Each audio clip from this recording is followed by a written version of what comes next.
mga kabandgada, kumusta kayo? Welcome sa panibagong vlog natin. At sa araw na to medyo marami-rami tayong gagawin. Una, pupunta muna tayo ng Bukawi at ipapagawa natin yung ating drone. Dahil medyo nagluloko yung gimbal niya, nag-e-error.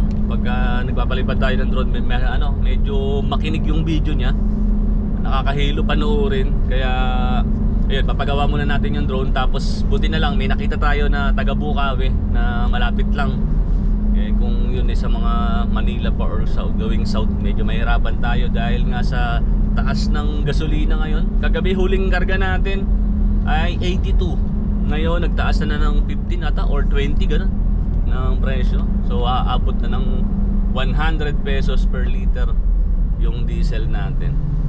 Tapos siguro dali na rin natin yung mga pinamili natin na nagamit, kagaya ng rep, yung gas range. Dali na natin mamaya kay Bato Sashwood kapag may oras pa tayo. Simula dito sa Robinson, Malolos, 26 minutes ang biyahe natin hanggang dun sa pagawaan ng drone. Sana maayos yung drone natin. So yan mga kabandgada, samahan nyo muna ako sa araw na to.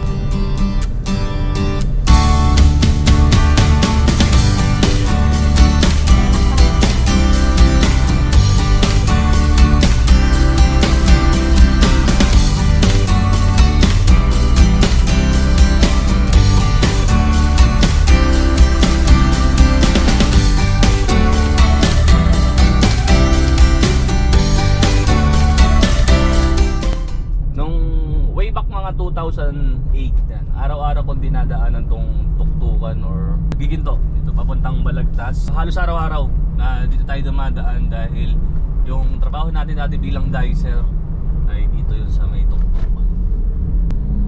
Yung Wilcon na yan, yan yung dating South Supermarket dito sa giginto. Kaya ilang taon din na araw-araw tayo nandito. Nakakamiss din yung lugar na to.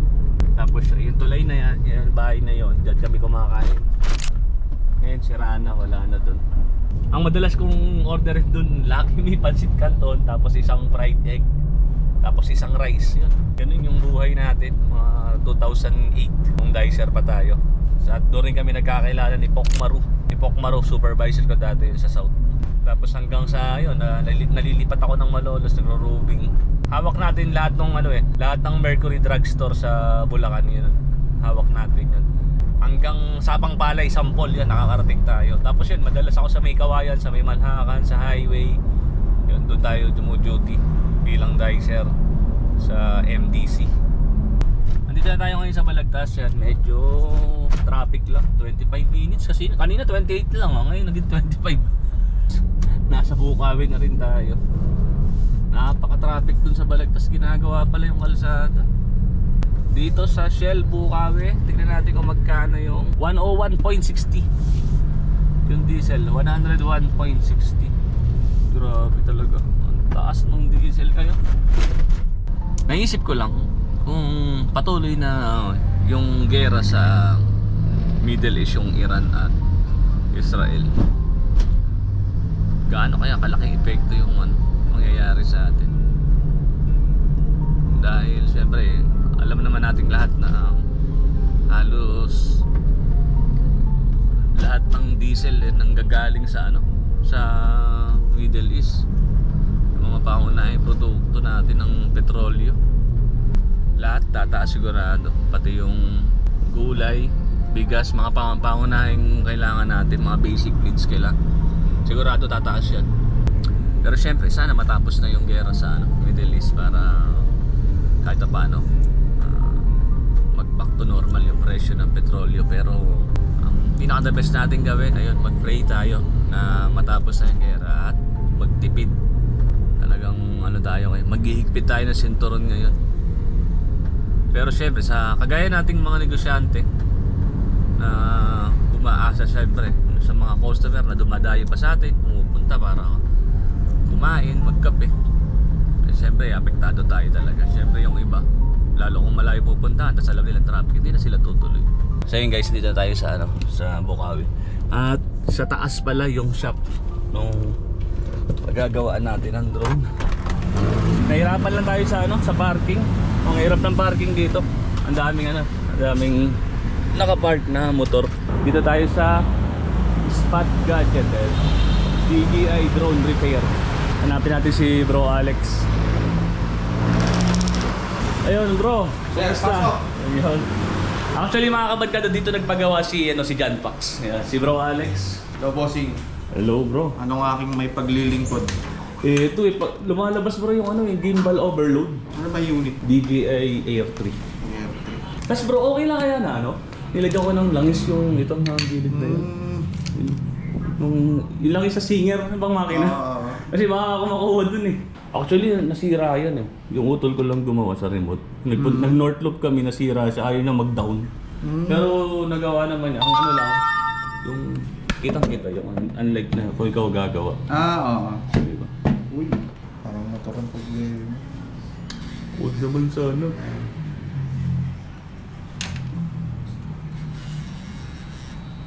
Lakas. Wala motor. Ayun. Wala. Motor to, boss.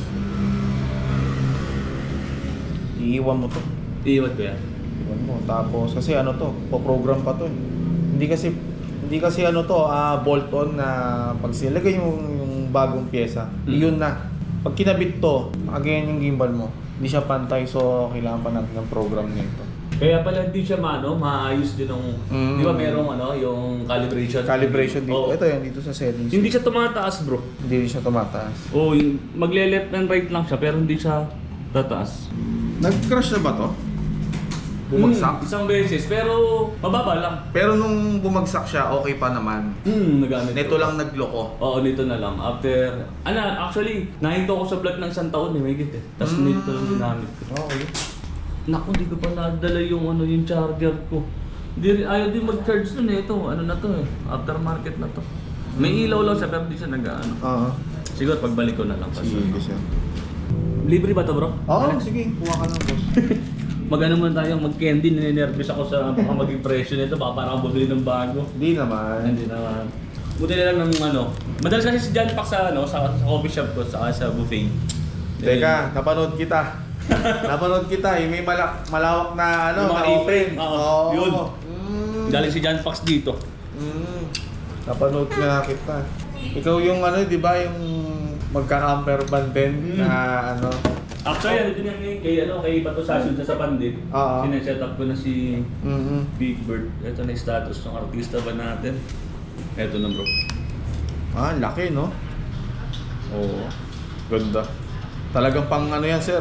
Yung walang uwian no? Wala na. Kasi magpipilipin loop ako. Oo. 365 days gusto ko i-challenge sarili ko. Walang uwian, 365 days. Grabe. Ang problema ko kung may uwian pa akong pamilya after nun. So, bossing, iiwan mo to. Hindi kaya nang i-on the spot. Hindi ba kaya? Hindi kaya to. Paano ba bro ang mga yan? Replacement tayo ng motor or re-repair mo siya? Replacement po. Usually pag mga ganyang vibration Oo. Kasi talagang nanginginig siya sa unang lipad niya. Bakit mo ganun? Ang hirap panoorin. Tapos after pagka tinangala ko ng konti yung niya, camera. Tapos medyo kong ginilid ko pag Wala na konti. Ginilid ko na konti. Medyo nawawala siya. Nakakapag-down pa naman ako kahit paano. Kaya lang, hindi na kagaya dati na sa pagbukas ko, pagpalipad ko, tapos nagpalayo ako ganun. Okay na okay. Oo. Ngayon, manginginig muna ng mga 15 seconds bago mag-stable siya. Pero kung makikita mo, wala namang damage yung gimbal. Yung galing sa crash kasi minsan may mga dents dyan, di ba? Oo. Siya wala eh. Pero bro, yung, di ba tinanggal yung camera natin yung cover? Okay. Wala pa nag-epekto yun. Ay wala. Kasi Okay nilinis lang ko lang siya kasi meron parang alikabok sa loob. Kasi wala nabi ko, bahala ka. Yan, tinanggal ko lang yun. Okay lang yun. Kasi di ba may naglalagay pa ka ng ND filter? Yung mga filter. Wala namang kung yung kaso. Mga ilang araw yan dito bro? Baka mga 1 week to. 1 week. Or more. Estimated na price niya. Nasa 5,000 pataas to sir. Wala na bawas siya. Hindi ba siya? Baka- Itignan pa natin. Wala naman yan, bawasan natin isang propeller. Yung motor niyan, tapos Oo. yung sa pag-calibrate pa. Oo. Bigyan mo na kita ng resibo. Okay bro. Na receive lang natin. Oo. Tapos may magandang payment, tama? Ay, hindi pa. Hindi pa. Pag ano na lang. So yun, iiwan muna natin si Bagwis. Pag-wish pa lang ang code name yan. Si Bagwis. Si General, si FPH General, kaibigan namin ni John Fox. Mga Big 4, mga Big 3 ata yun. Tapos gimbal, nasira yung gimbal. Sabi niya, mabigat. Parang kang bumili doon ng bago, may pinalitan doon na ano. Pero ang ginawa niya, hindi niya pinayos. Bumili na siya ng bago. Bago na lang. Eh, may labas ng Aero 3S eh. Oo, so yung kay Jan Fox, diba? Tapos na kuha pa. No, nanakaw. Pero nabalik naman. Iwanan muna natin si Bagwis dito kay Bro Alex sa Spot Gadget. Yan. Pag meron kayong papagawan drone, dito lang kayo sa Bukawi. Magpagawa sa Spot Gadget yan. So, line up lang natin. Mga 1 week bro. Pwede iwan ko rin yung contact number ka para sige. Para if ever magawa agad, eh, ano natin, mapuntahan agad. Tapos. So, ngayon, iniwan na natin si Bagwis. Sana magawa agad ng isang linggo. Tabi natin to. Kasi, importante to. Ngayon, mag-ano na tayo? Mag-NLEX na tayo pabalik. At napaka-traffic, sir. So, yun. Babalik na tayo ngayon sa Malolos. Tumawag si Berto. Sasama daw siya papunta sa Pandi. Balikan muna natin sila sa campers. Yung drone natin, sana matapos agad ni Bro Alex para magamitin agad natin. Dahil ang plano ko after na ma-set up si Big Bird, diretso na tayo, punta tayo ng Mindoro. Mindoro Loop together with Kuya Lem. Nagkausap kami ni Kuya Lem the last time na nagpunta siya sa campers. At sabi niya na, Tito, punta tayo ng Mindoro, mag Mindoro Loop tayo dahil saglit lang naman daw yun. Kaya namin ikuti ng isang linggo. Kaya sabi ko, go. Pero yung mga gagawin natin siguro bago tayo pumunta doon ay a-attend muna tayo ng event ng Tagpuan. Dahil yung Tagpuan Year 5 ay gaganapin na sa April 24, 25, 26 yun. Napakalaking event nung gagawin natin doon mga kabankada. Dahil Luzon, Visayas, Mindanao sabay-sabay magka-camping through big screen. Ayun, naka-hook up tayo doon sa ibang sa Cebu, sa Baguio, tapos dito yata sa may Mindanao. So yun, part na tayo ng core team ng CIP. At eto, malapit na tayo sa Philippine Arena. Sayang wala pa naman akong kuha ng drone dito sa sa Philippine Arena. Pagbalik natin, pagkuha natin kay Big Bird, drone tayo dito.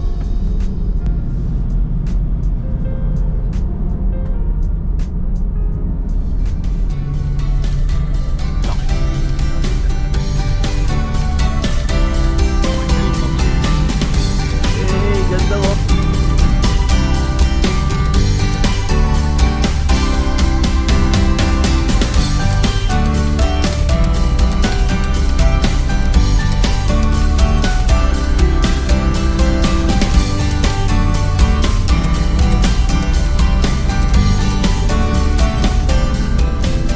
Every time na luluwas tayo or manggagaling tayo ng Manila, pauwi dito sa Malolos, meron tayong dinadaanan na isang burger stand. Paborito natin to. Yung dadaan ako dito, imposibleng hindi ako huminto para bumili. Lalo na yung mga batang 80s at 90s, alam na alam nyo yung Bulilit Burger. 5 piso lang dati. Nakakamiss din talaga to. Kaya di ko pinapalagpas talaga pagka uuwi. Nadadaan tayo dito sa Tabang. Siyempre, yung burger machine. Kaya lang wala tayong paparkingan. Burger machine.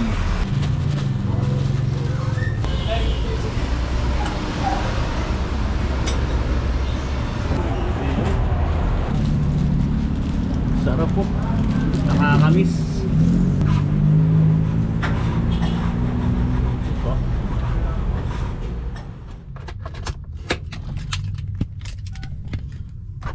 May Lazada na naman ako. Ano na naman yan? Lazada na naman? 1.5. Puro na lang gastos. Pakadala doon tal. Order muna tayo ng kape. Ba, may customer na Hi guys. May naman na kayo? Hello po, Barkada! Hey! Siyempre magbabayad tayo. Pabili ko ng isang ice americano. Gusto ko yung devil shot. Nasaan ba si Bam devil shot? Devil latte. Devil latte. Magkano yun? Hindi ko alam yung kape natin. Ha? 78. 78. Kaya po. Gayaman na kayo. Sigals. Sabi ng tipo, pwede na itong kunin, no? Pahinga muna tayo, tapos magkape muna tayo habang inaantay natin si Berto. Ikaw malapit atang iban dito sa campers. Dala ka ng dala ng ano. Buksan mo. Parcel. Pagkabukas. Total, ikaw nagbukas. Hindi ko nababayaran yan. Yan lang. 14 Ah, ito, yung ano, yung camouflage. Pang ano doon, pantakip. Okay, good. Bali, magkano bro? 1,515. 1.5? 15. 1.515. Out for deliver. 430 to lang eh. Ang isa. Ay, nakalagay oh. Apat. Ay, 4. 1.514. Kala ko makakaano tayo. Makakalusot. 1.514. 0.50. Magkano ba ano ngayon? Gasolina? Ano sir? 108. 108. Oh, sa'yo na. May 1 litro ka na. Oy, thank you sir. Huwag ka na mabalik dito ha. Oo sir, pag meron na lang ulit. Pag meron na lang ulit. Sige. Salamat sir. Suki natin yan dito. Siya yung taga-deliver. Ang Lazada natin dito sa Campers Devil Latte. Thank you po. Yung, siyempre, na-miss natin yung kape dito sa Campers. Wala pang ilang oras yun. Umalis tayo dito. Hi, Bam Bam! Andito pala yan ako. Ang sarap talaga ng kape dito. Siyempre, ako may-ari. Dadalhin natin sa Pandibulacan yung mga napamili natin na ikakabit kay Big Bird. Kagaya nitong rep ito na 3.1 cubic inabili natin. Tapos ito yung gas range. Pwede tayong mag-bake sa loob ng ating camper van. Dadalhin natin itong dalawa. Tapos ito yung gagamiting gasol na 5 kilo, maliit lang. Pinapadala na kasi ni Marlito para maikabit na daw nila. So ngayon, iniisip ko kung paano nila ikakabit itong ating rep at yung ating gas range. Kaya tara, puntahan na natin.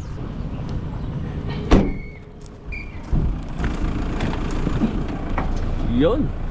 Let's go! Let's go. Tayo naman na magdadrive ngayon mga kabankada at nakakahiya na kay Berto. Laging ikaw lang dadrive. At ayan na po, hindi nadagsana po ng mga customer po ang campers. Ayan, yan yung customer natin sa ating coffee shop. Puro estudyante siya pag ganitong oras. Tapos mamayang mga 5 hanggang 11 yan. Matatanda na po. Pami-pamilan na yung mga pumupunta. Ngayon, pag ganitong oras 2 hanggang 5, puro estudyante. Dahil malapit lang to sa BSU at sa La Consolacion. Nakakatuwa lang mga kabankada kasi coffee shop na ginawa natin ay yun, patok na patok sa kabataan. Gustong gusto nila yung dome tent, yung A-frame kasi nga outdoor tayo. Ang pinoproblema ko lang ngayon ay pagdating ng rainy season, kung paano yung gagawin natin. Ano ba suggestion mo? Saan? Tagalog ano? Suggestion Question. sa darating na tag-ulan. Paano ba natin Yung suggestion ko yung aking isa, yung parang style ng black dog. Tapos Ay, malaki? iangat mo lang ng konti. Yan, located yung ating coffee shop mga kabankada sa Plus of Diversion Road, papuntang Pombong, Bulacan. Yung landmark nga yun, yung Petron. Pagkatapos ng Petron, yan yung coffee shop.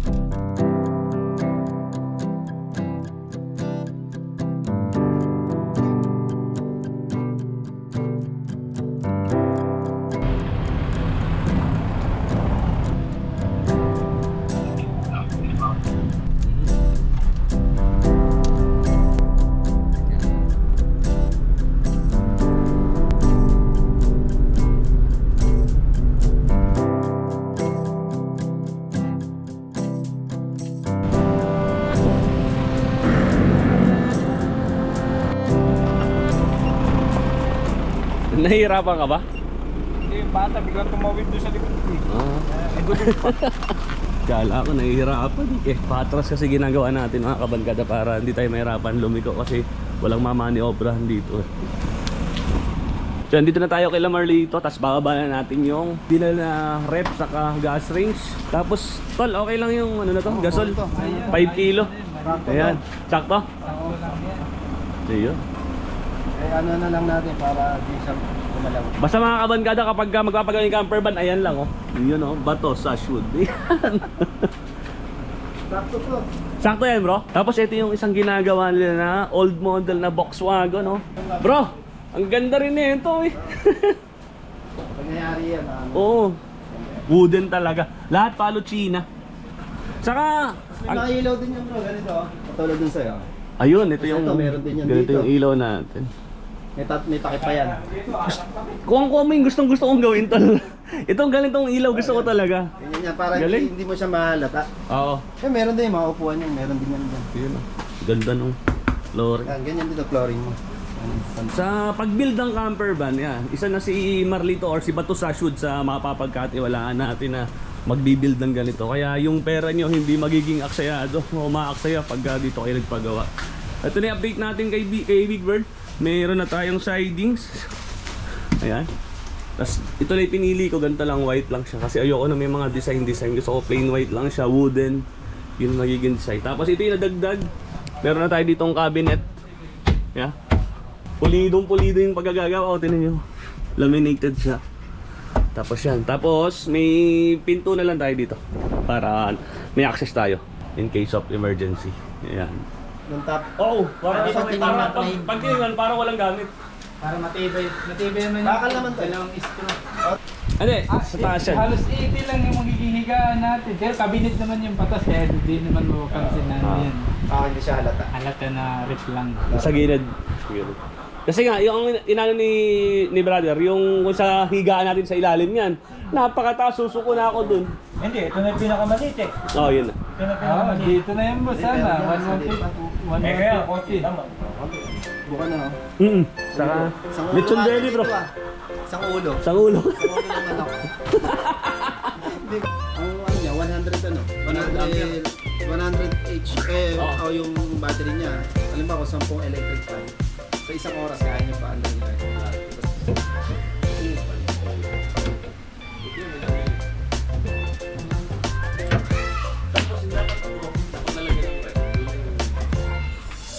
Ah, ito yung sana. Pag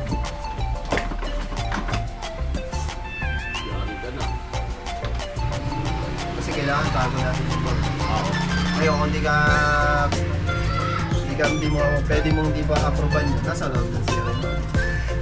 Kailangan mo. Para bumabagaya. Palagay mo ganito.